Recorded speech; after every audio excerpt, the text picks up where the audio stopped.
Assalamualaikum warahmatullahi wabarakatuh.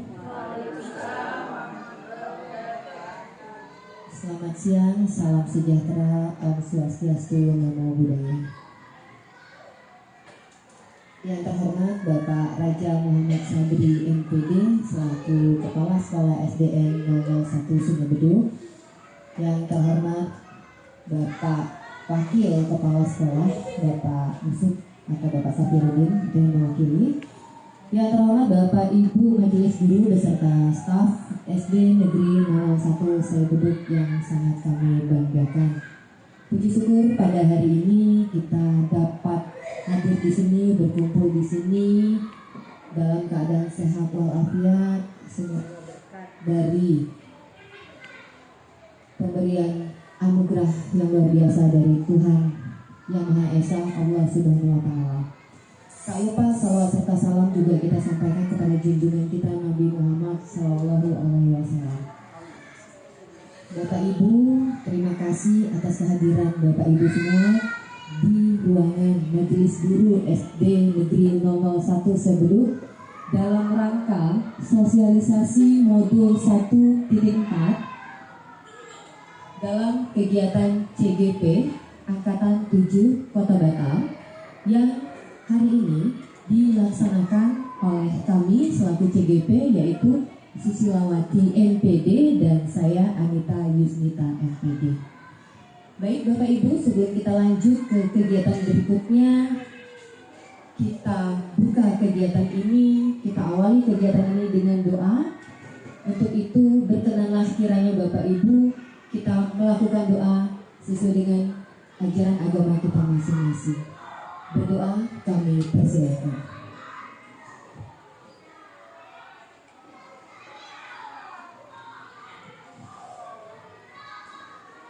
Selesai.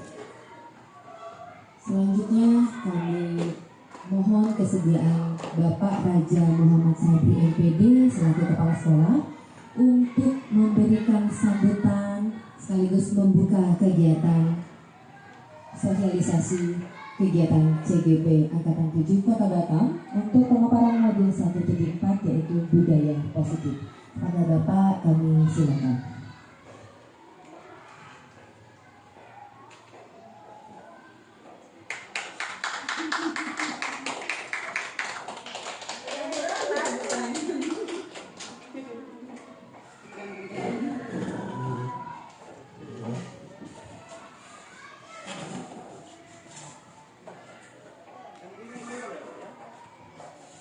Bismillahirrahmanirrahim. Assalamualaikum warahmatullahi wabarakatuh.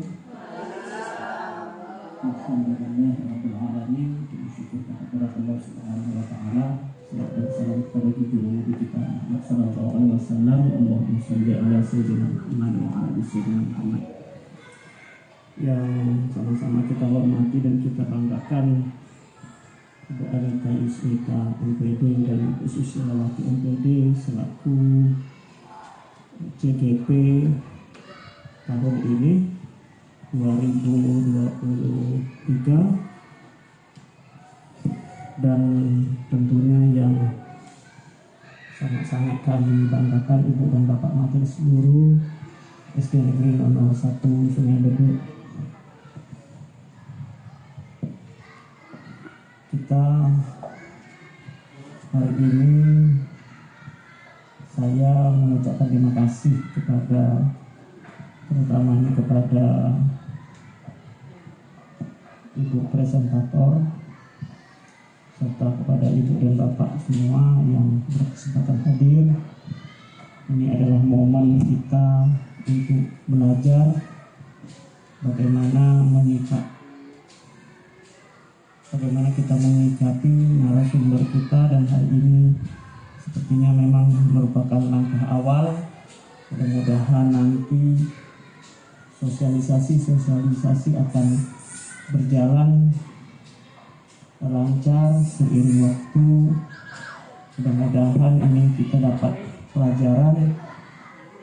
memetik pelajaran dari rekan-rekan kita yang mungkin teman sejawat kita, bagaimana cara mereka mempresentasikan materi tentang budaya positif.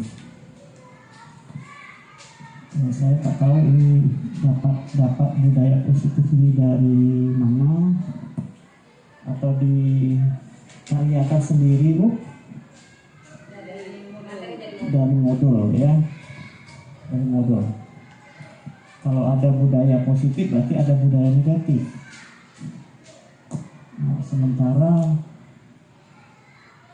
mungkin bagi kita selama ini saya menganggap bahwa budaya itu namanya budaya itu positif.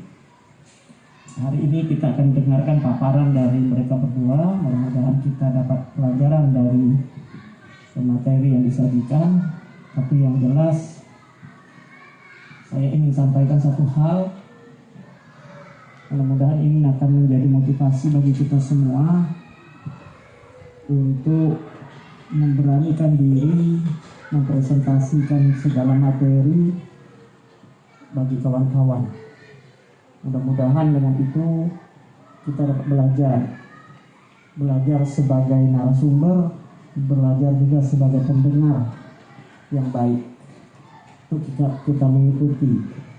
Karena biasanya kalau sosialisasi itu narasumbernya datang dari pusat atau dari Jakarta atau sebagai pembicara itu yang minimal Pak Wali Kota, itu kita biasanya berdiri memperhatikan. Tapi kalau yang sebagai narasumber kita itu orang-orang biasa-biasa saja, dan kadang banyak orang yang tidak mampu menyikapi dengan baik untuk menjadi pendengar yang terbaik. Mudah-mudahan sekali lagi ini adalah momen awal. Mudah-mudahan akan menjadi motivasi bagi kita untuk kita tetap selalu berdiri di depan sebagai narasumber atau sebagai penyampai materi. Sekali lagi saya terima kasih. Mudah-mudahan kegiatan kita ini dapat kita ikuti dengan sebaik-baik mungkin dan tentunya pasti akan memberi manfaat yang besar buat kita semua. Mohon maaf jika ada kesalahan. Bila taufiq wal hidayah. Assalamualaikum warahmatullahi wabarakatuh. Waalaikumsalam warahmatullahi wabarakatuh. Baik, kita berikan aplaus yang meriah untuk sambutan yang telah diberikan oleh Bapak Raja Muhammad Sabri MPD selaku Kepala Sekolah SD Negeri 61 Sebedu Kota Batam. Baik Bapak Ibu, untuk mempersingkat waktu saya akan membacakan susunan materi yang akan disajikan, yaitu sebenarnya kegiatan ini merupakan sosialisasi dari modul 1.4 budaya positif itu terdiri atas 6 poin. Maka kami akan berbagi lah antara saya dan Bu Susi, di mana yang akan kami bahas itu adalah tentang yang pertama tentang disiplin positif dan nilai-nilai kebajikan universal, kemudian tentang teori motivasi, hukuman dan penghargaan serta restitusi, selanjutnya tentang keyakinan kelas, kemudian kebutuhan dasar manusia dan dunia berkualitas, berikutnya adalah restitusi 5 posisi kontrol, dan terakhir adalah restitusi tentang segitiga restitusi. Baik, untuk mempersingkat waktu kami persilakan kepada narasumber kita yaitu Ibu Susilawati MPD. Kepada beliau kita persilakan.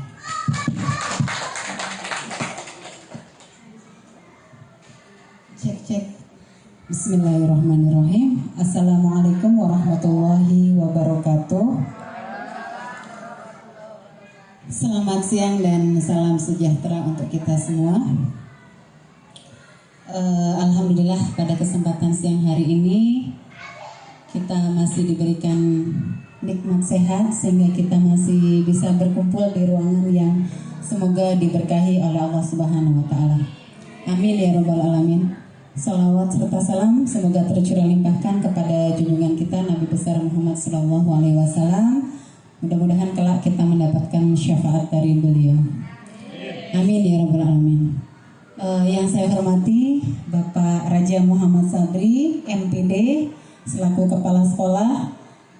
Yang saya hormati Bapak Wakil Kepala Sekolah Bapak Safiruddin SPD. Yang saya hormati semua rekan-rekan Dewan Guru yang berbahagia. Pada kesempatan siang hari ini mohon izin saya untuk berdiri di sini bukan untuk bukan untuk menggurui, tapi ingin berbagi apa yang sudah kami pelajari pada kegiatan guru penggerak, terutama pada materi budaya positif di modul 1.4. Kegiatan ini terlaksana atas dukungan yang sangat besar dari Bapak Kepala Sekolah. Terima kasih Pak, kami ucapkan atas segala dukungannya. Kemudian rekan-rekan guru, Pak Bo, Pak Usuf yang sudah membantu dengan sangat luar biasa sehingga kami bisa mempresentasikan apa yang akan kami sampaikan di sini. Untuk materi yang pertama seperti disampaikan oleh Bu Anita bahwa pada materi modul 1.4 tentang budaya positif ini ada 6 pokok bahasan. Saya akan membahas 3 pokok bahasan. Yang pertama, mohon izin saya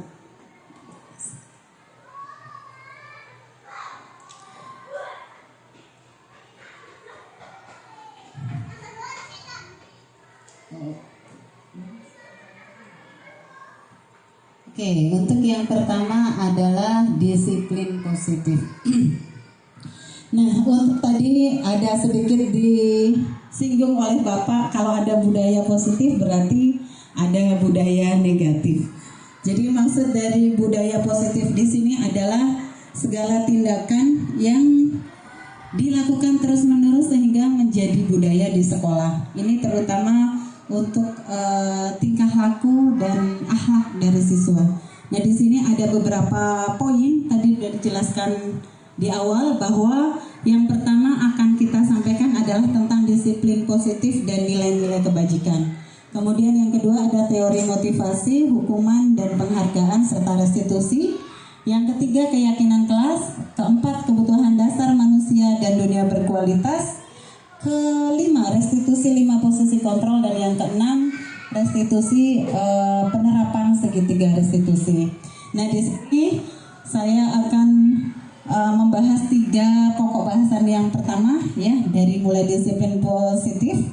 Namun sebelum itu kita akan coba bermain-main dulu ya. Jadi kita akan ada kaitannya dengan posisi kontrol kita terhadap orang lain.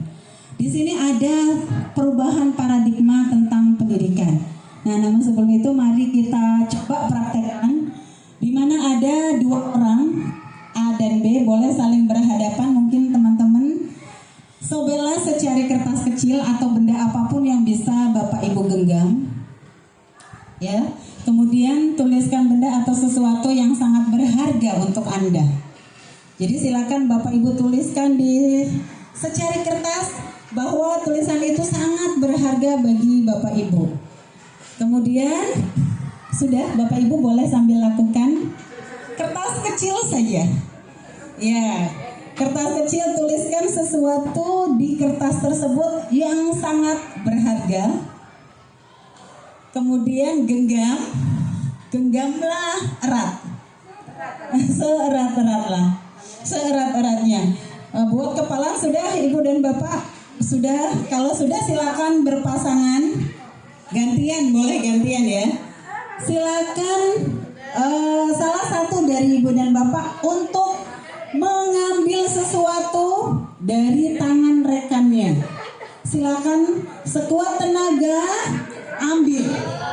Kemudian yang lainnya yang memegang sobekan kertas itu, yang memegang sesuatu yang berharga itu, pertahankan sekuat tenaga. Jadi silakan usahakan. Iya, silakan Bapak Ibu sudah. Sekuat tenaga, bagaimana caranya supaya apa yang dalam genggaman itu tidak terlepas? Bagaimana caranya? Sudah? Silakan tarik sekuat tenaga. Ada yang berhasil mengeluarkan? Ada yang sudah berhasil? Tarik-tarikan Bu, pertahankan. Bisa? Bu Nuri, Bu Norma? Oke, Bapak sudah Pak. Gak mau mengambil sesuatu dari Bu Gita. Iya. Sudah? Ada yang mendapatkan itu? Oh iya.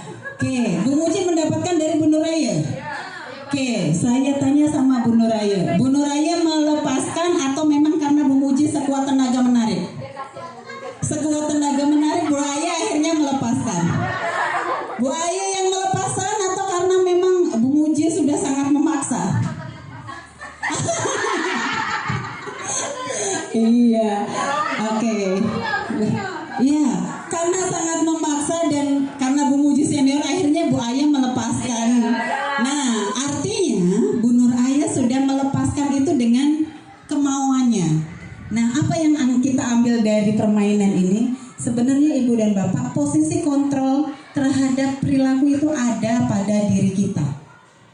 Jadi kita mau melakukan apapun, itu ada pada diri kita. Kita akan mempertahankan sesuatu itu sekuat tenaga atau kita akan menyerah begitu saja.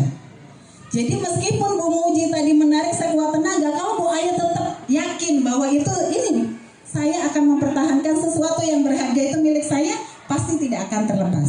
Karena Bu Aya segan dengan Bu Muji, ada bahasa tadi guru senior, akhirnya Bu Aya melepaskan. Iya, jadi ini perubahan paradigma. Sekali lagi, ini ada kaitannya dengan kita juga dengan murid. Selama ini kita banyak mengontrol murid kita. Ternyata apa yang dilakukan murid kita kalau tidak sesuai dengan keinginannya, sekuat apapun kita mengontrol, kita tidak bisa mengatur. Dan itu sering terjadi. Di kelas saya juga sebenarnya saya baru mau sambil-sambil menerapkan apa yang saya pelajari. Jadi apa yang kita lakukan, kontrol apa yang kita berikan kepada siswa harus sefrekuensi dengan siswa kita. Ya, itu Ibu dan Bapak buat next. Oke, selanjutnya ini tadi dari permainan kontrol tadi ya. Perubahan paradigma teori kontrol, ilusinya ya. Ilusi guru mengontrol murid. Kemudian ilusi bahwa kritik dan membuat orang merasa bersalah dapat menguatkan karakter. Itu sebenarnya ilusi-ilusi yang prasangka-prasangka kita yang sebenarnya tidak kurang benar. Selanjutnya ilusi bahwa semua penguatan positif, efektif dan bermanfaat. Kemudian yang selanjutnya ilusi bahwa orang dewasa memiliki hak untuk memaksa. Jadi dari permainan tadi kita ini refleksi untuk diri saya sebenarnya selama ini nih kita banyak mengatur. Ya, banyak mengatur akhirnya kadang-kadang mungkin kita yang merasa apa yang dilakukan siswa ini bukan ekspektasi saya seharusnya seperti itu. Jadi teorinya ada, ya. Oke, next. Nah, perubahan paradigma stimulus respon dari teori kontrol tadi. Nah, siapa yang sesungguhnya memiliki kontrol atas diri kita? Stimulus respon, kita mencoba mengubah orang agar berpandangan sama dengan kita. Kira-kira bisa atau tidak? Bisa atau tidak? Kita mencoba mengubah Bu Norma supaya Bu Norma itu sependapat dengan apa yang saya sampaikan. Mungkin di luar boleh mengatakan itu, tapi semuanya kembali kepada diri kita. Nah, berdasarkan teori kontrol, kita berusaha untuk memahami pandangan orang lain tentang dunia. Artinya setiap orang boleh berpendapat berbeda. Setiap orang boleh berpandangan tidak sama dengan kita. Oke, yang selanjutnya, perilaku buruk dilihat sebagai suatu kesalahan. Selama ini kita memandang seperti itu kan, Bapak Ibu? Nah, menurut teori kontrol, semua perilaku itu memiliki tujuan. Bahkan pun perilaku itu salah, mereka punya tujuan. Termasuk siswa kita melakukan sesuatu yang di luar batas, mereka ingin kebutuhannya adalah terpenuhi. Itu yang harus kita pahami. Selanjutnya, orang lain bisa mengontrol saya. Menurut teori kontrol, hanya Anda, hanya kita yang bisa mengontrol diri kita sendiri. Selanjutnya, pemaksaan ada pada saat bujukan gagal. Apakah benar? Menurut teori kontrol, kalau berkolaborasi dan konsensus menciptakan pilihan-pilihan baru. Jadi jika ada siswa yang berbuat salah, kadang-kadang kita kan langsung to the point bahwa siswa itu salah, dihukum ya, tanpa melihat sisi yang lain. Kemudian terakhir, model berpikir menang atau kalah. Nah, kalau di teori kontrol ini kita berusaha untuk win-win solution. Jadi tidak saling menyalahkan si A, si B. Begitu juga kita dengan siswa kita. Ada siswa kita yang berbuat, ya itu tadi, kita telusuri dulu. Mungkin pada saat itu kita merasa bergejolak di hati kita. Wajar, itu namanya manusiawi. Tapi apakah iya sih saya yang salah atau siswa kita yang salah? Kita carikan solusinya. Bisa next. Oke. Nah, ini yang akan kita bahas dari paparan tadi. Ada untuk poin yang pertama adalah disiplin positif. Dalam bayangan kita, kalau sudah mendengar kata disiplin itu pasti aturan, tepat waktu. Kemudian kalau nggak disiplin nanti mendapatkan sanksi, hukuman seperti itu. Nah, sebenarnya apa sih disiplin ini? Boleh di next Bu Anita. Nah, ini makna dari disiplin, berasal dari bahasa Latin yang artinya belajar. Makna asal kata ini berkonotasi dengan disiplin diri dari murid-murid Socrates dan Plato. Ini adalah tokoh-tokoh pendidikan dari Yunani ya. Kemudian disiplin diri membuat orang menggali potensinya menuju sebuah tujuan. Jadi selama ini kita ilusi bahwa disiplin itu nanti kalau ada anak yang tidak disiplin kita berikan hukuman. Nanti sebenarnya kita bahas setelah sesi disiplin ada teori motivasi, hukuman, dan penghargaan. Nah, selanjutnya, namun dalam kita makna disiplin telah berubah menjadi sesuatu yang dilakukan seseorang pada orang lain untuk mendapatkan kepatuhan. Selama ini persepsi kita tentang disiplin adalah supaya anak patuh dan taat terhadap peraturan. Oke, boleh di next. Nah, itu tadi.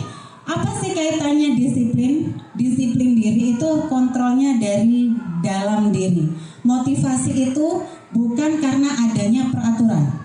Jadi anak berbuat disiplin, anak melakukan sesuatu nilai-nilai, kita usahakan untuk menumbuhkan motivasi internal.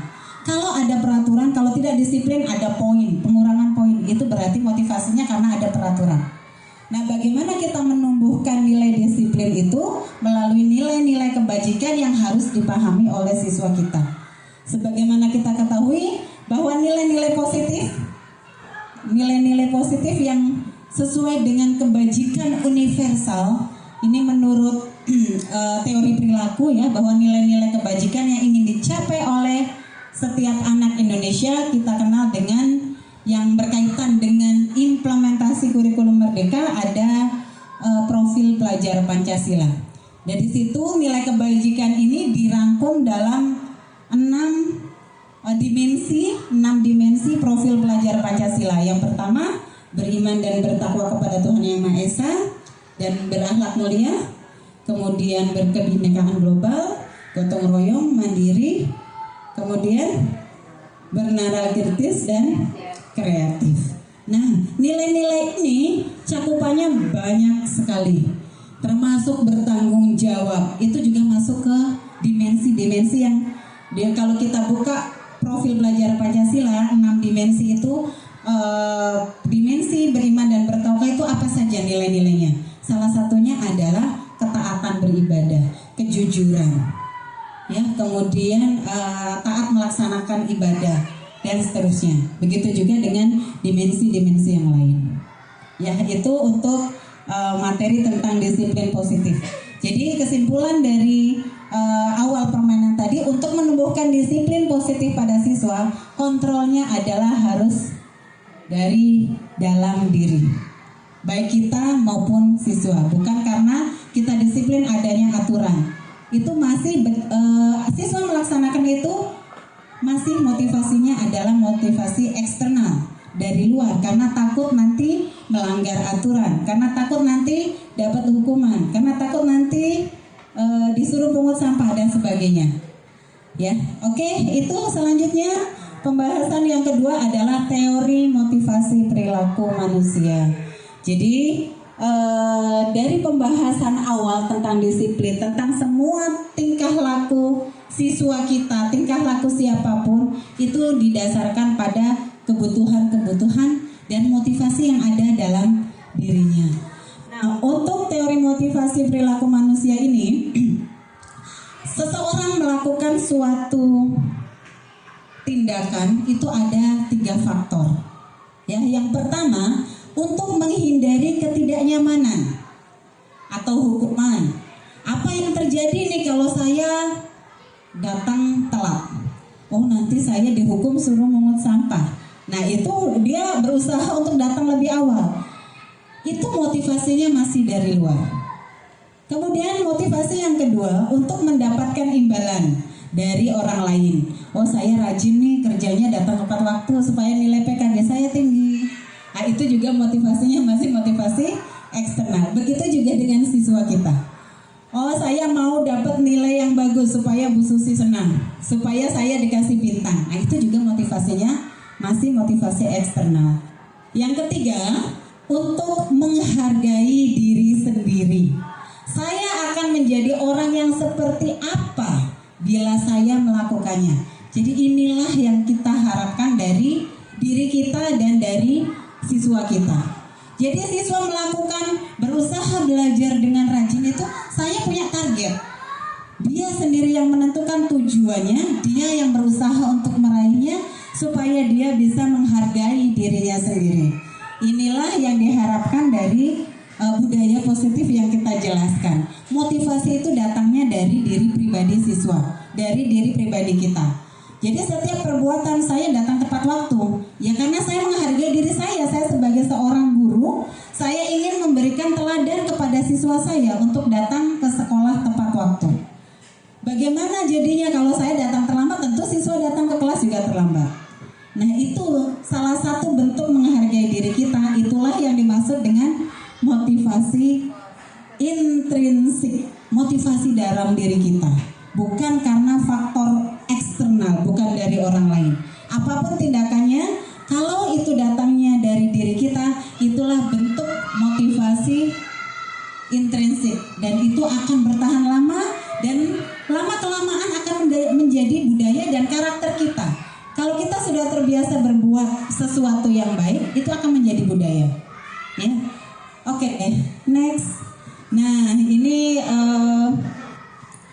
teori dari Bapak Pendidikan kita, ya, tentang teori motivasi tadi. Kita ini sebenarnya sebagai makhluk yang merdeka. Makhluk yang merdeka itu artinya kita dalam berbuat itu tidak bergantung kepada orang lain. Apa yang kita buat adalah berdasarkan hati nurani kita yang dengan nilai-nilai itu kita yakini bahwa itu adalah sesuatu yang benar. Jadi kata merdeka di sini adalah bahwa manusia kita, begitu juga siswa, adalah makhluk yang merdeka. Kita tidak bisa mengekang, kita tidak bisa memberikan punishment, tidak bisa memberikan hukuman terhadap apa yang sudah dilakukan siswa. Karena setiap orang memiliki kemerdekaan. Next. Selanjutnya ini. Nah, kaitan dengan disiplin positif, hukuman dan penghargaan. Ini sebenarnya agak-agak ya, agak-agak apa ya? Perubahan mindset itu memang kadang-kadang membuat hati kita bergejolak. Sempat ada diskusi juga terkait dengan hukuman dan penghargaan ini. Kalau siswa kita berbuat salah terus nggak dihukum, siswanya pasti akan mengulangi kesalahan itu. Pasti dalam pikiran kita seperti itu. Dan itu juga saya yakin setiap kita pernah melakukannya. Nah, hukuman dan penghargaan ini sebenarnya sesuatu yang sama. Sesuatu yang sama. Artinya kalau hukuman itu, kalau siswa itu berbuat salah kita hukum, kalau siswa berbuat suatu kebaikan kita berikan penghargaan. Ternyata efeknya itu sama. Efeknya sama, hanya bentuknya lain. tapi akan membentuk karakter siswa itu ya sama-sama. Kalau dihukum dia akan melakukan sesuatu karena takut dihukum. Begitu juga penghargaan, saya akan mendapatkan hadiah kalau saya melakukan kebaikan. Jadi efeknya sama, hanya kayaknya kalau penghargaan itu kan konotasinya positif, hukuman itu konotasinya negatif. Sebenarnya itu dua hal yang sama-sama akan berdampak yang kurang bagus terhadap perkembangan siswa. Ini menurut teori yang saya baca ya Ibu dan Bapak, bukan menurut saya. Nah, ini karena hukuman dan penghargaan itu sama-sama mempunyai efek yang kurang baik. Di sini pernah saya bahas juga penghargaan itu pernah bahasa dihukum oleh penghargaan. Dihukum oleh penghargaan. Sekilas kok dihukum oleh penghargaan? Penghargaan itu kan sesuatu yang bagus. Kemarin terjadi perdebatan pada saat kita akan membagikan raport. Kita berikan sertifikat. Kalau kita umumkan di ini sebagai, kita kan tujuannya, saya kan memberikan motivasi untuk siswa yang lain supaya terdorong untuk berbuat atau belajar yang lebih baik. Ternyata Ibu dan Bapak itu sesuatu yang salah.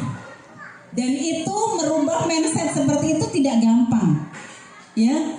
Kenapa? Kita menghargai satu orang tapi melukai yang lainnya. Maka ada bahasa dihukum oleh penghargaan. Kita seolah-olah memberikan penghargaan, tapi sebenarnya kita sedang memberikan hukuman kepada siswa kita yang lain. Efeknya itu akan bertahan lama, siswa akan mengingat itu. Jadi bukannya termotivasi, tapi merasa tersakiti oleh gurunya sendiri. Nah, ini yang perlu kita sedikit demi sedikit kita pahami, karena itu untuk merubah mindset itu tidak mudah, perlu sosialisasi dan perlu melakukan itu berulang-ulang. Ya, kenapa dihukum oleh penghargaan? Karena dengan penghargaan itu efeknya ternyata setelah dilakukan penelitian oleh para pakar pendidikan, penghargaan itu dapat menurunkan kualitas. Kenapa? Siswa yang tadinya berprestasi kita berikan penghargaan, ternyata jadinya dia hanya mengejar untuk mendapatkan penghargaan, mengabaikan nilai-nilai kebajikan yang lain.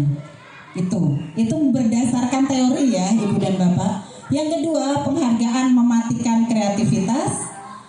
Karena dengan adanya penghargaan, saya sudah mendapatkan yang saya inginkan kan, akhirnya tidak mau lagi untuk mengembangkan potensi yang ada dalam dirinya yang seharusnya bisa lebih berkembang lagi. Selanjutnya, penghargaan mengurangi motivasi intrinsik. Dengan adanya penghargaan, kita melakukan tindakan itu berdasarkan penghargaan yang ingin kita capai, bukan dari dalam diri. Tadi yang sudah kita contohkan di awal. Kemudian pengaruh jangka pendek dan jangka panjang dari penghargaan itu, yang pertama adalah bahwa penghargaan itu sebenarnya menghukum. Jadi tadi yang disampaikan di awal bahwa hukuman dan penghargaan itu sesuatu yang sama, hanya beda. Kita kan selama ini berasumsi penghargaan itu sesuatu yang bagus, hukuman itu sesuatu yang kurang bagus. Ternyata ini sama-sama. Penghargaan itu sama dengan hukuman. Kemudian selanjutnya penghargaan mengurangi ketepatan. Penghargaan itu sebenarnya kurang efektif dan penghargaan itu dapat merusak hubungan. Ya, secara kasat mata mungkin kita di dalam kelas, kalau kita memberikan satu penghargaan kepada si A, kemudian yang si B-nya nggak kita kasih, yang tidak kita lakukan seperti itu aja, ada siswa yang menyampaikan kepada kita, Ibu pilih kasih. Ibu pilih kasih sama saya, apalagi jelas-jelas kita memberikan penghargaan kepada si A, yang B-nya kita abaikan. Pasti itu akan merusak hubungan, baik antara si A dengan si B ataupun dengan yang memberikan penghargaan. Next. Nah, apa sebaiknya yang kita lakukan? Karena penghargaan tadi sama dengan hukuman, kita ada alternatif. Dari setiap tindakan itu ada konsekuensi. Ada perbedaan antara hukuman dan konsekuensi. Kita ada beberapa contoh di sini. Jika ada siswa mencatat 100 kali di dalam buku dengan kalimat saya tidak akan terlambat lagi. Jika siswa itu terlambat, kemudian kita berikan kertas, kita berikan pena, silakan tulis. Kamu nulis sampai 100 kali, saya tidak akan terlambat lagi. Ternyata itu merupakan salah satu bentuk hukuman. Dan itu tidak efektif. Lari mengelilingi lapangan basket 2 kali karena terlambat hadir di sekolah, itu juga bentuk hukuman. Kemudian murid diminta untuk push up 15 kali karena tidak menggunakan masker ke sekolah, itu juga bentuk dari hukuman. Kenapa hukuman ini tidak efektif? Karena tidak ada kaitannya dengan apa yang dia lakukan. Dia melakukan kesalahan apa, yang kita berikan itu tidak ada kaitannya untuk memperbaiki dia dalam sesuatu yang sudah dia kerjakan. Nah, di sini menggantikan kertas tugas teman yang telah dicoret-coret. Ini salah satu bentuk konsekuensi. Kesannya ini lebih baik daripada hukuman ya. Kemudian membersihkan tumpahan air di meja tulis karena tersenggol pada saat belajar. Ini juga bentuk konsekuensi. Jadi ada perbedaan antara hukuman dan konsekuensi. Kalau hukuman itu tidak ada kaitan dengan kesalahan yang dilakukan, kalau konsekuensi itu tindakan lanjutannya adalah berdasarkan apa yang sudah dia lakukan. Next. Oke, perbedaan hukuman dan konsekuensi. Tadi contoh-contohnya, sekarang perbedaannya. Kalau hukuman itu sesuatu yang menyakitkan, harus terjadi. Sedangkan konsekuensi itu memang sesuatu yang harus terjadi. Kamu menumpahkan air minum di atas meja, konsekuensinya ya tentu membersihkan meja tersebut. Jadi ada perbedaan antara hukuman dan konsekuensi. Kemudian membuat anak sakit, baik fisik maupun sakit hati untuk jangka waktu yang lama. Ujung-ujungnya nanti ada perasaan dendam kalau hukuman. Nah, kalau konsekuensi membuat anak merasa tidak nyaman dalam jangka pendek. Selanjutnya, anak akan membenci kedisiplinan dengan hukuman. Oh, saya nanti datang terlambat pasti disuruh lari-lari lagi. Akhirnya dia, padahal itu sesuatu yang bagus, akhirnya dia membenci karena dia pernah berbuat salah. Kalau konsekuensi ini, dia akan lebih menghargai kedisiplinan. Kemudian kalau hukuman itu bentuknya paksaan, kalau konsekuensi itu stimulus atau tanggapan, respon dari tindakan yang sudah dia lakukan. Selanjutnya, kalau hukuman itu mendorong anak menyakiti diri sendiri, sedangkan konsekuensi mendorong anak agar mudah menyesuaikan diri. Hukuman itu konsep diri yang buruk, sedangkan konsekuensi konsep diri yang baik. Hukuman, anak belajar untuk menyembunyikan kesalahan, karena kalau dia berbuat kesalahan nanti saya dapat hukuman. Jadi terkesan menyembunyikan kejujuran, dia tidak jujur pada diri sendiri. Anak belajar untuk mematuhi peraturan dengan konsekuensi. Selanjutnya, kalau anak itu diberikan hukuman, dia akan merasa marah, kesal, merasa dipermalukan, akhirnya timbul dendam kepada orang yang memberi hukuman. Sedangkan konsekuensi, dia akan kehilangan hak, dibuat tidak nyaman, diasingkan untuk sementara waktu. Nah, dari dua pilihan ini ada nggak sih cara yang lebih baik dalam memberlakukan disiplin yang positif? Ada, yaitu restitusi. Nah, apa restitusi? Restitusi adalah proses menciptakan kondisi bagi murid untuk memperbaiki kesalahan mereka, sehingga mereka bisa kembali pada kelompok mereka dengan karakter yang lebih kuat. Tidak untuk menyalahkan atau mempermalukan. Nah, ini nanti lebih lanjut, restitusi ini akan dibahas oleh Bu Anita, langkah-langkah restitusi. Ada segitiga restitusi nanti di akhir pokok bahasan. Next. Nah, perbedaan tadi hukuman dan konsekuensi, sekarang restitusi ini ciri-cirinya bukan untuk menebus kesalahan, namun untuk belajar dari kesalahan. Sama ya dengan siswa kita, kalau siswa itu sudah berbuat salah, jangan langsung kita berikan hukuman. Biarkan saja dulu, sampai dia menyadari dulu kesalahannya. Jangan terpancing, kita kadang-kadang kalau siswa sudah di luar batas itu pasti kita akan terpancing memancing emosi kita. Nah itu hukuman atau yang akan menyakiti hati siswa. Tanpa kita buat seperti itu aja siswa yang merasa tersakiti, apalagi kita berikan itu. Jadi langkahnya adalah biarkan siswa untuk menyadari kesalahan itu terlebih dahulu. Yang kedua, restitusi itu dapat memperbaiki hubungan. Ya, jadi dengan adanya restitusi, misalnya guru dengan siswa yang melakukan kesalahan dengan tidak dihukum, kita akan bicarakan baik-baik dengan situasi yang kondusif. Justru siswa akan merasa lebih dihargai. Selanjutnya, restitusi itu merupakan tawaran untuk menyelesaikan permasalahan, untuk menemukan solusi, bukan paksaan. Ciri selanjutnya, restitusi menuntun untuk melihat ke dalam diri. Jadi meresapi diri, merefleksi diri terhadap apa yang sudah dia lakukan. Selanjutnya, restitusi mencari kebutuhan dasar yang mendasari tindakan. Restitusi diri adalah cara yang paling baik karena kita dituntut untuk menyadari dan merefleksi apa yang sudah kita lakukan. Kemudian restitusi fokus pada karakter, bukan tindakan sesaat. Restitusi fokus pada solusi. Kedepannya seperti apa, bukan pada saat itu terjadi langsung selesai, tidak, tapi solusi kedepannya sehingga menguatkan karakter siswa. Terakhir, restitusi mengembalikan murid yang berbuat salah kepada kelompoknya. Dia tidak merasa direndahkan. Dia bisa bergaul dengan kawan-kawannya seperti tidak ada masalah apapun. Next. Nah ini, tadi hukuman, konsekuensi, dan restitusi. Jadi ternyata hukuman itu salah satu bentuk identitas gagal. Gagal dalam menyelesaikan suatu permasalahan, itu hukuman. Sedangkan konsekuensi dan restitusi itu salah satu identitas sukses.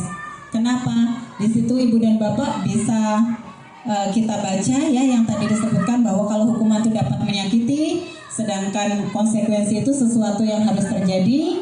Kemudian restitusi itu merupakan suatu pilihan. Jadi dari ketiga tindakan ini untuk menumbuhkan disiplin positif itu kita tempuh dengan langkah restitusi. Oke, itu ya yang baru kedua ya. Wow. Selanjutnya untuk materi yang ketiga adalah keyakinan kelas. Nah, keyakinan kelas ini sebenarnya hampir-hampir mirip. Kalau selama ini kita kenalnya ada peraturan kelas, tata tertib. Kalau peraturan dan tata tertib itu seolah-olah hanya satu arah.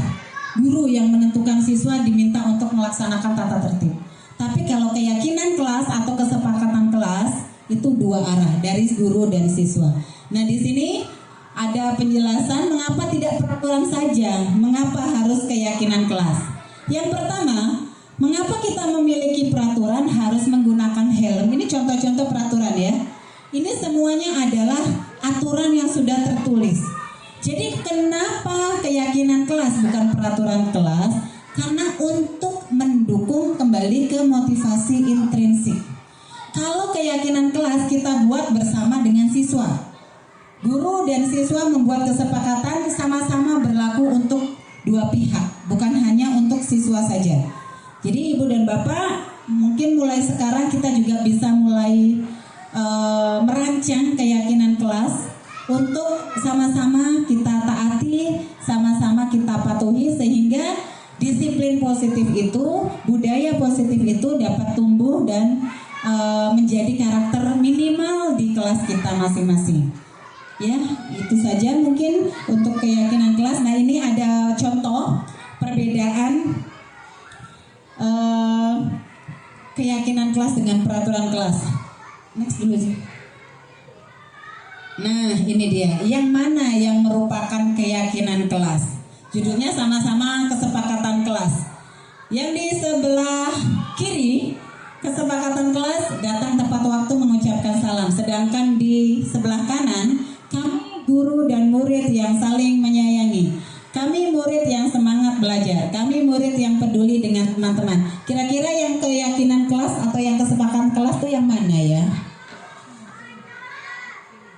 Ibu dan Bapak, yang mana? Iya, yang sebelah kiri. Kenapa? Karena ada dua pihak yang terlibat di situ dan kita berkewajiban untuk melaksanakan bersama-sama atas kesepakatan dan keyakinan yang sudah kita buat bersama. Jadi kalau biasanya mumpung masih awal-awal semester, mari ditempel di kelas-kelas kita buat dulu dengan siswa. Keyakinan kelas 6A gitu. Apa saja kita sepakati bersama. Ya, mungkin itu saja Ibu dan Bapak pembahasan dari keyakinan kelas. Nanti kita bisa langsung praktekkan ke dalam kelas kita masing-masing. Oke, mungkin untuk terakhir perbedaan keyakinan dan keyakinan kelas dan peraturan. Ada perbedaan dari segi penyampaian bahasanya. Sekali lagi, kalau peraturan itu lebih cenderung kepada satu arah, dan itu sifatnya adalah kalaupun dilaksanakan itu motivasinya masih dari luar karena ada aturannya seperti itu. Tapi kalau keyakinan kelas itu sama-sama kita menyadari, sama-sama oh iya kita sudah bersepakat bersama, kita sudah meyakini bersama apa-apa yang harus kita kerjakan. Ya, itu perbedaan antara peraturan dan keyakinan kelas. Demikian untuk pemaparan materi budaya positif modul 1.4 poin 1 sampai 3. Selanjutnya akan dilanjutkan pemaparan oleh Bu Anita mulai dari 5 kebutuhan dasar manusia. Kepada Bu Anita dipersilakan. Baik, kita berikan aplaus yang meriah untuk pemaparan sesi 1 oleh Ibu Susilawati MPD. Bapak Ibu, saya tahu bahwa sekarang ini adalah masa-masa kritis, genting, di mana bergalon-galon kopi dibutuhkan. Tapi saya yakin Bapak Ibu masih punya semangat ya Bapak Ibu ya.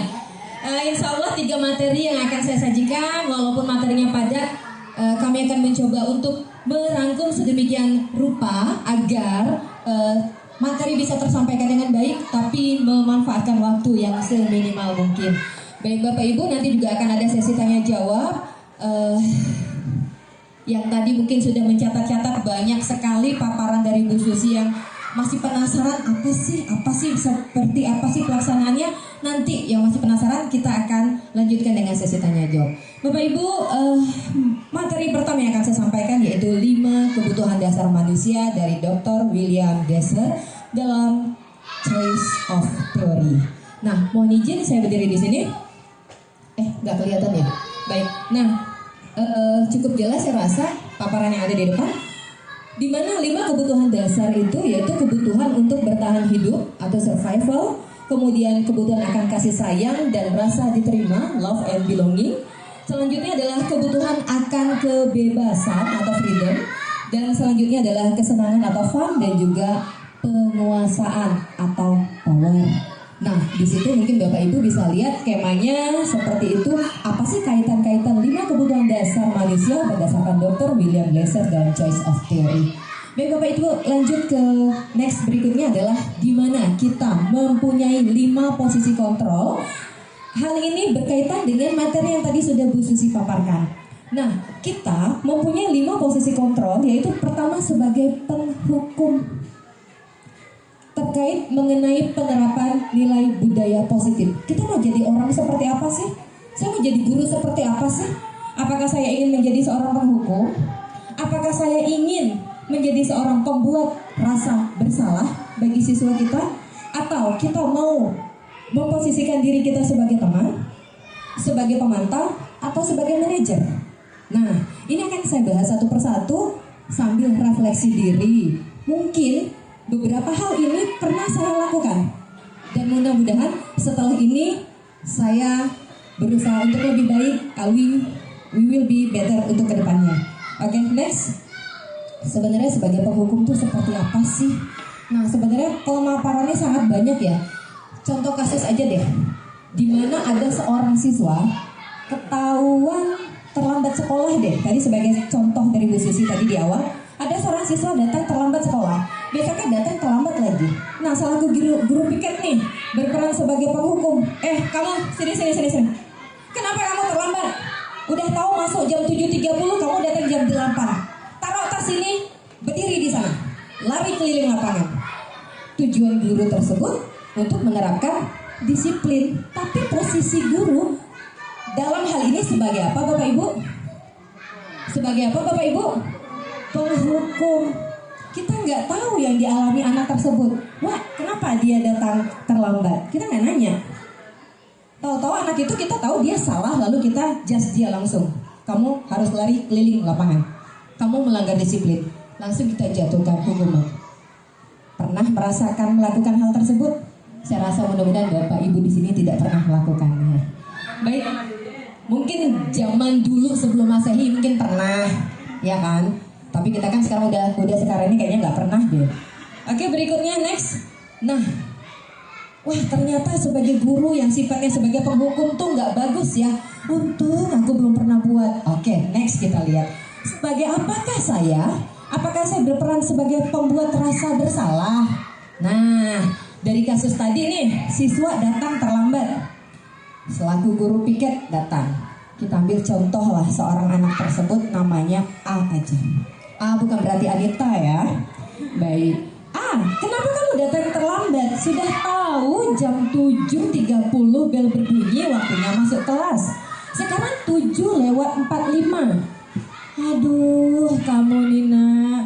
Tak kasihan apa lihat ibu. Ibu ini hari ini tugas piket loh. Gara-gara kamu kan. Jadi ibu nulis nama kamu di sini. Ibu jadi nggak enak loh. Nanti ibu ditegur sama bapak kepala sekolah. Oh iya bu, maaf bu, saya tadi terlambat, ojeknya lambat jemput. Si anak tersebut merasa bersalah, tapi kenapa? Karena kita loh, kita membuat dia merasa bersalah. Gara-gara saya guru piket ditegur loh sama bapak kepala sekolah. I think di sekolah ini tak terjadi seperti itu. Tidak ada. Hanya contoh Bapak Ibu. Nah, itu contoh jika kita berperan sebagai pemberi rasa bersalah. Nah, menurut Bapak Ibu, bagus tak seperti itu kita memposisikan diri? Gimana Bapak Ibu? Bagus kah? Bapak Ibu mau seperti itu? Tidak, luar biasa. Bapak ini pemalu lah, nak jawab besar-besar pun boleh. Saya nak dengar lebih kuat lagi. Nah, Bapak Ibu, memposisikan diri sebagai pemberi rasa bersalah itu baik apa tidak? Luar biasa, big applause untuk Bapak Ibu semuanya. Next, kalau poin pertama tak bagus, poin kedua tidak bagus. Kita lihat memposisikan diri sebagai teman. Oh, ini sebagai teman seperti apa sih? Jika kita sebagai guru piket menemukan kasus anak datang terlambat tadi, lalu kita memposisikan sebagai teman seperti apa?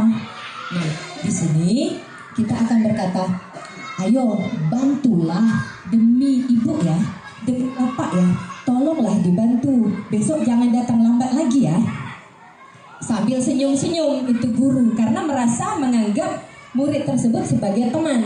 Dia tidak mau nampak kejam sama muridnya, dia tidak mau nampak jahat sama muridnya, tapi dia ingin tetap menerapkan kedisiplinan. Akhirnya guru tersebut menerapkan memposisikan diri sebagai teman. Hai A, datang sini. Kenapa kamu datang terlambat nak? Besok jangan lagi datang terlambat seperti itu ya. Kasian lah. Sambil senyum-senyum. Oh iya bu, baiklah bu. Besok saya tak datang lambat lagi. Anak itu pun senyum juga. Nah, tapi apakah itu memberikan hal positif bagi anak tersebut? Menurut Bapak Ibu, ya atau tidak? Ya atau tidak? Oke, baik, masih tidak juga. Jadi udah 3 pilihan masih tidak. Sebenarnya kita harus seperti apa? Jadi guru yang seperti apa sih? Oke, next kita lihat adalah sebagai pemantau. Nah, untuk peran posisi guru sebagai pemantau, apa sih clue-nya? Apa sih cirinya? Kita lihat. Nah, dalam kasus yang sama, yaitu datangnya siswa yang terlambat tadi, guru mengutarakan pertanyaan dengan, kamu tahu gak sih peraturannya apa? Apa sih yang telah kamu lakukan? Kamu hari ini datang terlambat kan 15 menit, artinya kamu sudah ketinggalan 15 menit pelajaran. Nah, nanti sebagai hukuman, kamu ibu kasih latihan soal. Ketika orang lain jam istirahat, kamu kerjakan soal ini ya. Nah, ketika jam istirahat, guru tersebut memantau mana hasil tadi. Udah kamu kerjakan belum? Sebagai konsekuensi kamu datang terlambat tadi. Nah, kembali lagi introspeksi diri. Pernahkah saya melakukan itu? Malu mau ngaku. Kalau saya akui, ya saya pernah berbuat pada zaman dulu sebelum Masehi. Oke, baik. Sudah 4 yang dipaparkan. Yang pertama, kedua, ketiga, semuanya tak bagus. Keempat pun belum juga bagus. Jadi yang seperti apa yang diharapkan? Nah, di sini kita memposisikan diri sebagai manajer. Wah, Bapak Ibu, ternyata kita bisa sebagai manajer ya. Ingat, manajer bukan direktur. Nah, sebagai seorang manajer, guru bisa untuk mengontrol ataupun memanajemen. Nah, memanage murid agar mempertanggungjawabkan apa yang diperbuatnya dari atas dasar kesadaran murid sendiri. Nah, dalam hal ini beberapa kalimat yang dapat kita gunakan apakah? Apa yang kita yakini? Ingat tentang keyakinan kelas tadi? Keyakinan kelas bukan suatu paksaan, tapi suatu keyakinan yang disepakati, yang dibuat antara siswa dan guru. Oke. Nah, artinya ketika dia menyadari akan adanya keyakinan tersebut, maka kita hanya cukup menanyakan apa yang kita yakini. Nah, dengan pelanggaran tersebut, apakah dia melanggar keyakinan yang telah dibuat bersama? Yes or no? Ya apa tidak? Oke, baik. Dari tatapan wajah Bapak Ibu ini saya yakin Bapak Ibu paham dan menjawab ya. Terima kasih. Oke, baik Bapak Ibu, big applause dulu buat memberikan semangat untuk Bapak Ibu juga semua. Nah, next berikutnya saya lanjut ke sesi poin yang kelima ya, tentang segitiga restitusi. Karena ternyata sudah waktunya juga sudah mepet. Dalam segitiga restitusi tersebut, di mana kita memposisikan diri dari masalah yang muncul, yaitu kita pertama yang kita lakukan adalah tentang validasi tindakan yang salah.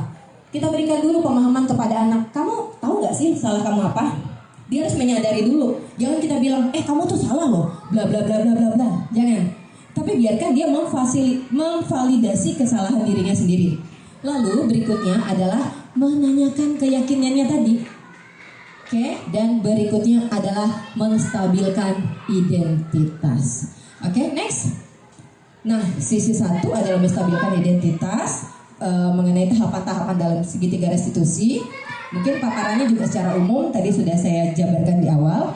Next. Yang kedua adalah validasi tindakan yang salah. Nah, validasi itu dia meyakinkan dirinya, saya tahu saya salah. Dan tidak kita yang menyatakan kesalahan dia, tapi dari dirinya sendiri. Dan yang berikutnya sisi 3 yaitu menanyakan keyakinan. Oke. Nah, Bapak Ibu, slide berikutnya.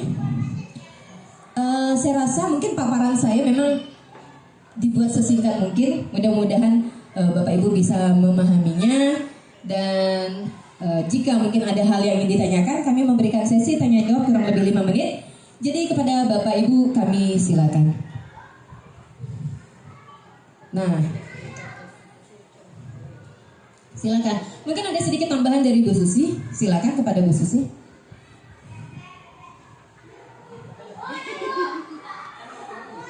Oke, baik, terima kasih. Ini hanya sebagai contoh dari apa yang tadi sudah dipaparkan. Gak bunyi ya?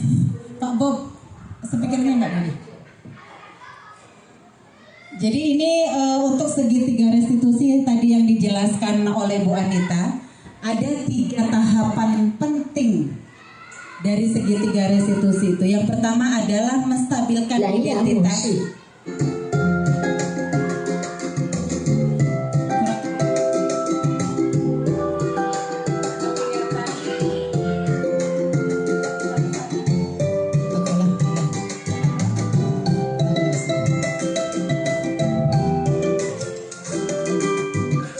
Langsung ke video. Di sini ada salah satu contoh praktik untuk segitiga restitusi. restitusi berdasarkan tahapan-tahapan tadi yang dijelaskan oleh Bu Anita. Jadi jika ada siswa yang melakukan kesalahan, kita stabilkan identitas dulu. Ini praktek yang sudah saya lakukan di kelas. Ini untuk menstabilkan identitas. Contoh misalnya ada salah satu siswa kita datang terlambat. Maka untuk menstabilkan identitas, kemarin memang kejadiannya saya dengan murid saya, Damian, waktu itu beliau datang terlambat. Sudah jam 8 kurang 5 menit beliau baru datang. Saya stabilkan identitas dengan memberikan pertanyaan. Yang pertama, kenapa datang terlambat? Tentu kita menggali informasi dari yang bersangkutan. Kita tidak langsung mengejas, kamu jam 8 kurang 5 menit nih sudah terlambat. Tidak, tapi kita tanyakan, jam berapa? Senyum-senyum pasti anak kan? Jam 8 kurang 5. Masuk jam berapa? 7.30. Oh iya, kenapa baru datang? Kemudian dia beralasan, cuaca dari semalam hujan. Waktu itu semalaman hujan, memang sampai pagi juga gerimis. Jadi kenapa kalau hujan? Hujan Bu enaknya mager-mageran, tidur-tiduran. Nah, langkah yang kedua dari segitiga restitusi tadi adalah validasi tindakan yang salah. Validasi itu artinya kita mau seolah-olah membenarkan perbuatan dia. Dia menyampaikan, saya mager Bu karena hujan, jadi saya golek-golek di tempat tidur. Jadi saya menjawab, memang cuaca hujan kayak gini, enaknya tidur-tiduran, mager-mageran. Itu salah satu bentuk validasi tindakan yang salah. Tapi belum berhenti sampai di situ, bukan berarti kita memvalidasi tindakan dia yang salah, selesai. Selanjutnya adalah menanyakan keyakinan tadi. Di tahapan yang terakhir, menanyakan keyakinan. Kalau seperti itu, kira-kira menurutmu itu baik atau tidak sebagai seorang siswa? Tidak. Dia yang menjawab bahwa dia itu salah. Kenapa tidak baik? Ya jadinya karena terlambat datang ke sekolah. Nah, menurut keyakinan dia sudah merasa bersalah sendiri. Terus kalau sudah begitu, apa yang harus kamu lakukan? Iya Bu, saya mengakui kesalahan saya. Besok saya tidak akan mengulangi. Jadi solusi itu datangnya dari pribadi yang bersangkutan. Nah ini memang seolah-olah kayaknya bertele-tele lah, teori lah gitu, lebay lah gitu. Tapi memang tahapannya ya menurut yang kami pelajari seperti itu. Jadi mudah-mudahan, karena untuk menerapkan segitiga restitusi juga kita sebagai guru kadang-kadang kalau sudah di dalam kelas nampak siswa itu kan langsung naik ya. Tapi kita belajar itu mulai dari hal-hal yang kecil, belajar dari diri sendiri dan belajar mulai dari saat ini setelah kita mengetahui.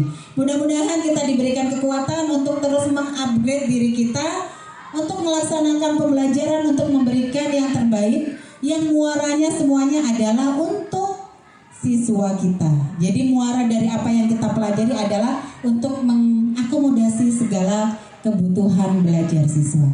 Demikian, terima kasih. Assalamualaikum warahmatullahi wabarakatuh. Waalaikumsalam warahmatullahi wabarakatuh. Baik Bapak Ibu, seperti yang tadi kami sampaikan, kami memberikan kesempatan Bapak Ibu untuk berdiskusi. Baik, silahkan. Yang pertama mungkin Bu Muji. Bismillahirrahmanirrahim. Assalamualaikum warahmatullahi wabarakatuh. Terima kasih kesempatan yang diberikan kepada saya untuk bertanya kepada Ibu berdua.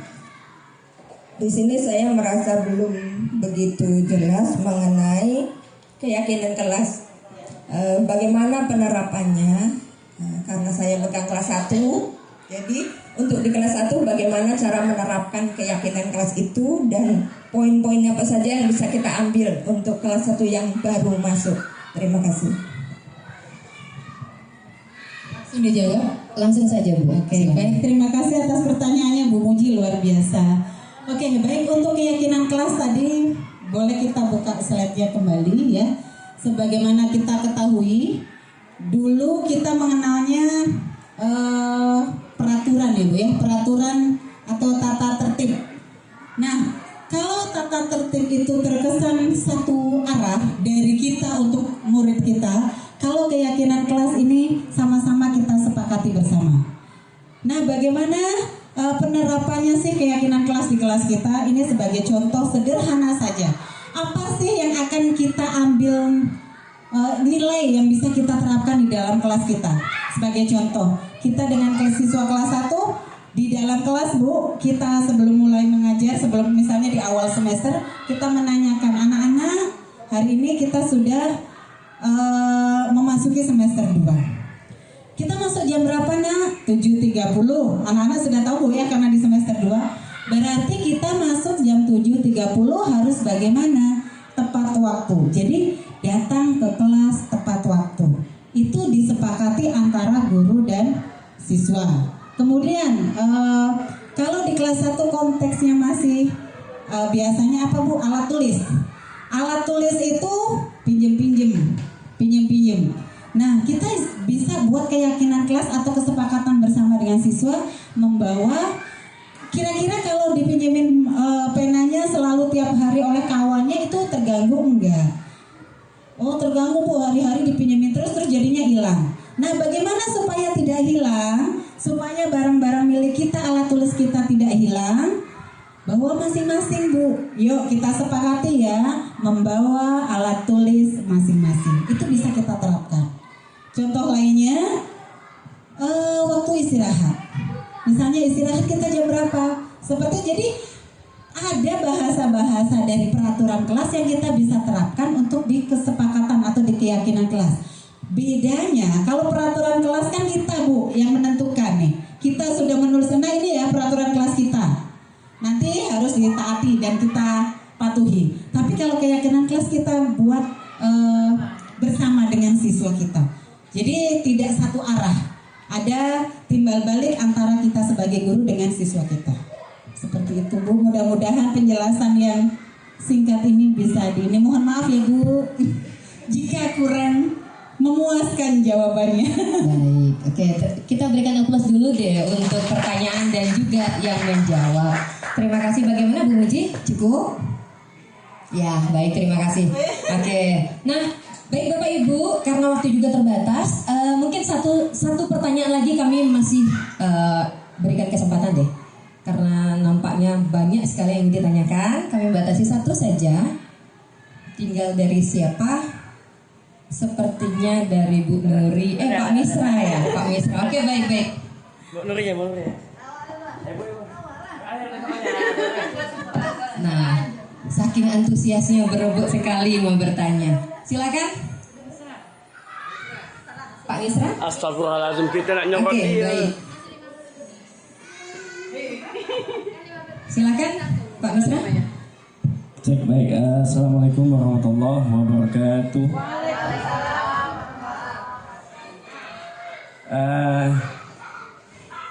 Mungkin hampir sama lah pertanyaan untuk Muji.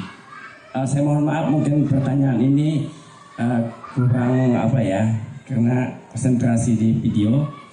Nah, saya tadi beranggapan keyakinan kelas itu seperti kita membuat aturan baru di dalam kelas, itulah. Setelah masuk itu di awal tadi, karena saya tidak terlalu konsentrasi. Nah, setelah mendengar penjelasan tadi, rupanya sepertinya hanya cara kita menyampaikan gitu ya. Sebenarnya yang disepertikan contoh tadi itu setiap guru kelas akan menyampaikan itu, hanya satu arah gitu ya. Berarti kesimpulannya kebersamaan bersama gitu ya, kesimpulan gitu. Selanjutnya, nah itu dulu lah, Bu Nuri lagi.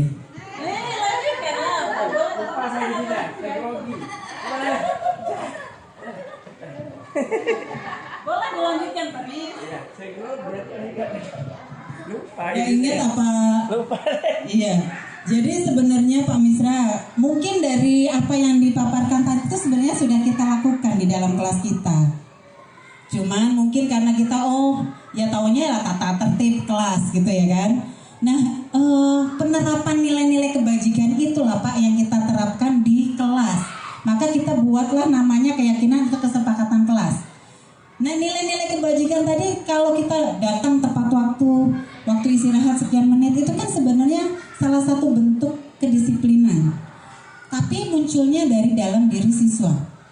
Nah, kalau peraturan atau tata tertib itu anak melaksanakan itu karena motivasi dari luar.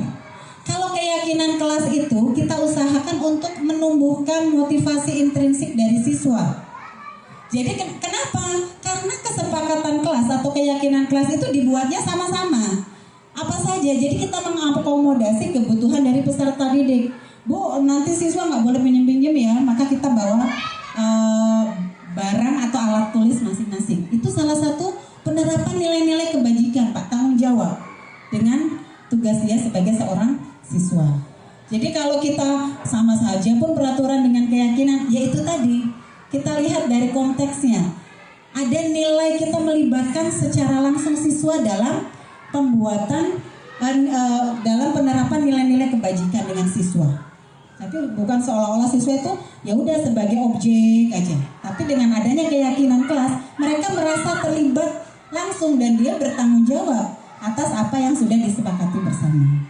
Begitu Pak Misra. Sekali lagi. Oke, baik, silakan Pak. Baik, sekali lagi. Supaya kita lebih bisa menerapkan berkaitan dengan reward tadi. Tadi di awal saya menangkap penghargaan itu dihukum oleh penghargaan. Ya, dihukum oleh penghargaan.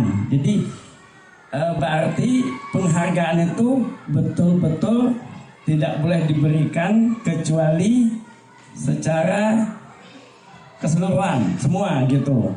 Apakah seperti itu? Bagaimana kalau kita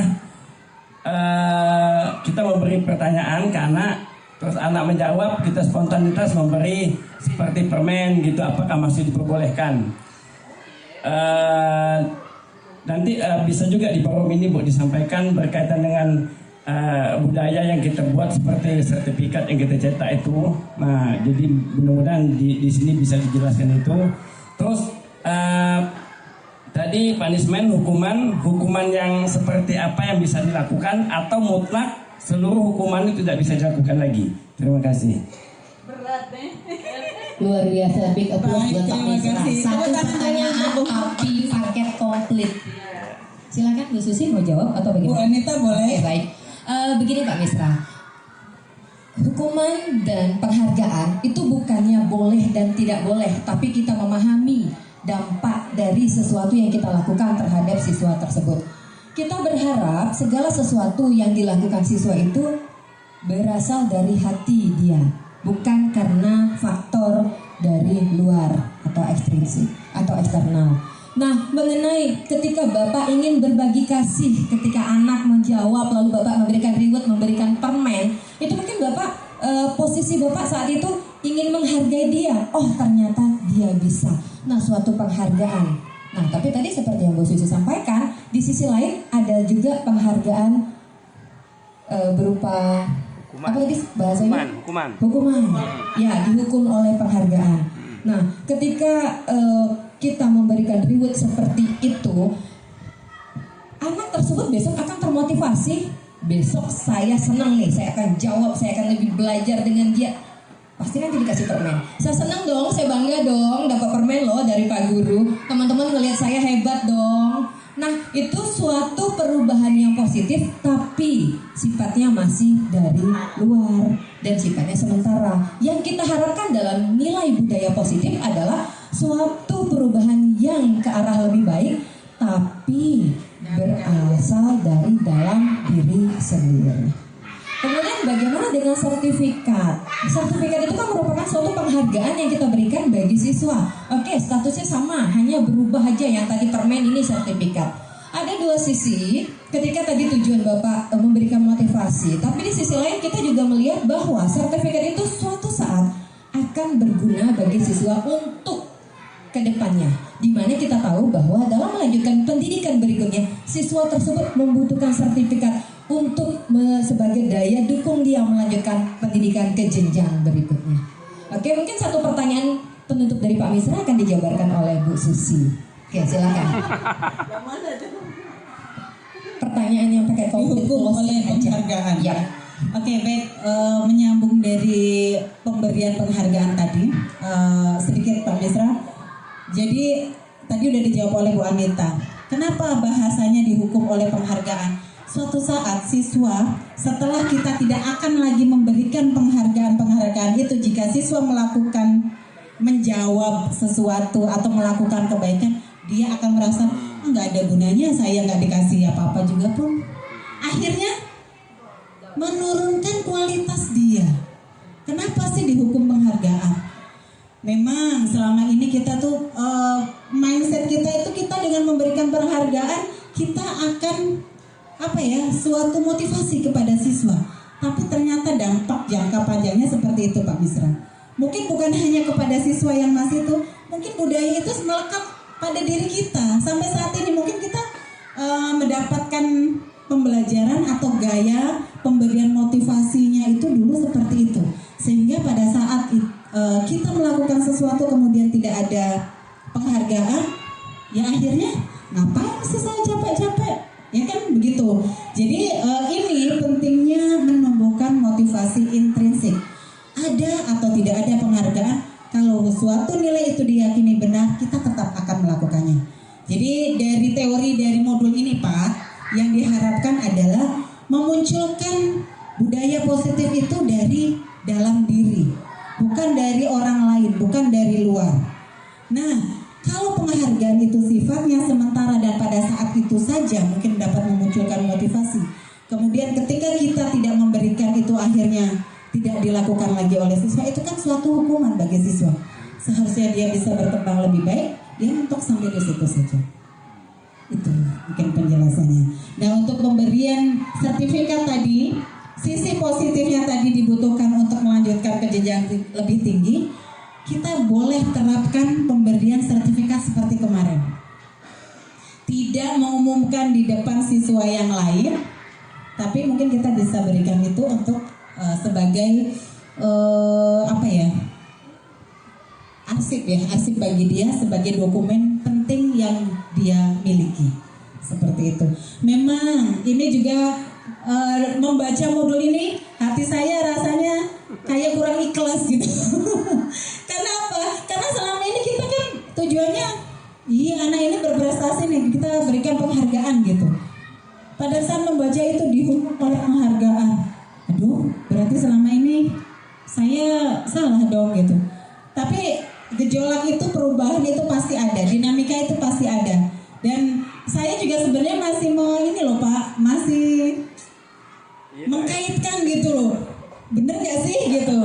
Jujur, karena begitu pertama saya membaca dihukum oleh penghargaan, waduh, selama ini salah dong. Waduh, kan saya mau memberikan anak supaya begini-begini. Ternyata semakin dibaca semakin salah saya, semakin ya itu proses ya Ibu dan Bapak. Memang keyakinan nilai-nilai kebajikan itu setelah kita pahami, setelah kita terapkan sedikit demi sedikit, rupanya diri saya pribadi itu masih banyak yang belum pas nih.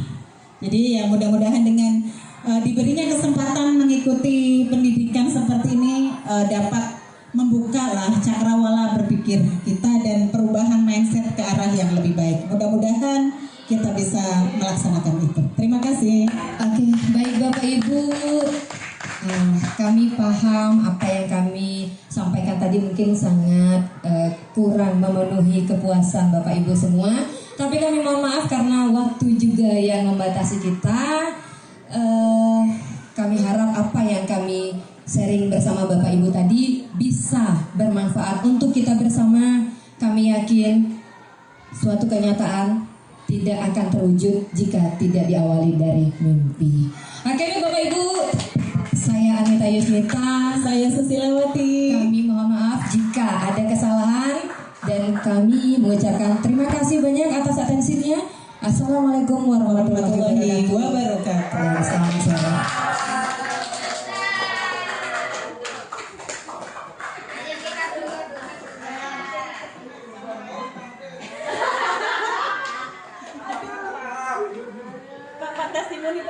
Mungkin Bu Mar gimana setelah mendengar kegiatan kita ini lebih kurang 2 jam, apa pesan-pesan dan kesan yang Bu Mar mau sampaikan? Sedikit ya Bu Mar. Bu Umar. Ya. Bagaimana menurut Pak Nanang setelah mendengar presentasi dari Ibu Anita dan Ibu Susi pada siang hari ini? Apa yang sudah disampaikan beliau-beliau itu keren, bagus, dan insya Allah akan diterapkan. Sayangnya apa? Yang lain udah bagus, snack sama air tak ada. Jadi yang mengikuti kegiatan ini jadi lemah. Oke, insya Allah untuk CGP berikutnya akan dipersiapkan snack dan sebagainya. Ya.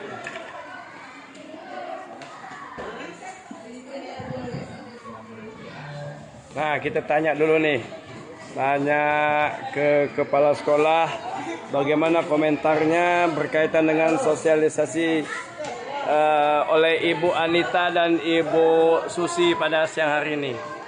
Materi yang disajikan Pak sangat bermakna Pak, dan menuntut kita untuk lebih banyak merenung sesuai dengan moto kita, mendidik itu dengan hati. Nah, kita tanyalah dalam hati kita Pak tentang apa semua materi yang disampaikan.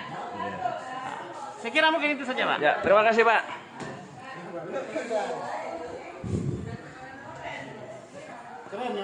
Keren. untuk panitia penyelenggara hari ini satu aja kekurangannya Pak, katanya konsumsi tak ada Pak. Ya. Tapi alhamdulillah Pak, tadi saya sudah makan. Ada di mobil konsumsi. Tapi di luar Konteks jam inilah. Pertanyaannya gini, yang menghadapi siswa ini kan ibu bapak guru ini kan, bagaimana strategi atau teknik yang terbaik terkait dengan volume yang terjadi pada satu orang siswa, tetapi dengan perilaku yang berulang. Contohnya siswa misalnya ibu kalau tadi beranian terlambat, ibu sampaikan seperti itu. Ketika besok dia terlambat lagi, ibu melakukan hal yang sama, atau kemudian terlambat lagi dan terlambat lagi dan bagaimana? Tentu tekniknya atau strateginya kan berbeda. Kalau tidak anak bosan, kita juga bosan juga. Bagaimana? Oke, baik Pak. Begini Pak, segala sesuatu perubahan apalagi menuju ke arah lebih baik itu kan butuh proses ya Pak. Jadi tidak bisa kita satu kali langsung berharap siswa tersebut berubah sesuai yang kita harapkan. Nah, yang kita harapkan sebenarnya perubahan ke arah lebih baik yang didasari dari kesadaran diri siswa itu sendiri. Ketika besok dia melakukan hal yang sama lagi, kita harus cari tahu lebih dalam penyebabnya apa